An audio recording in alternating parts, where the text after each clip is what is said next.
Kaliwat kanan na ang mga kilos protesta.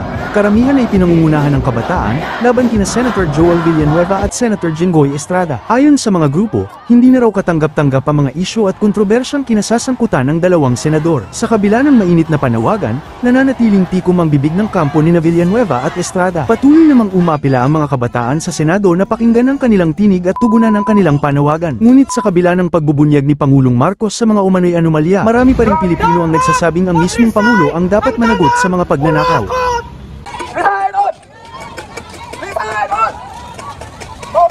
Ang tingog sa katawan, mo hindi ang among gustong ipadayag, mahunong na ang korupsyon, mahunong na ang mga dinastiya.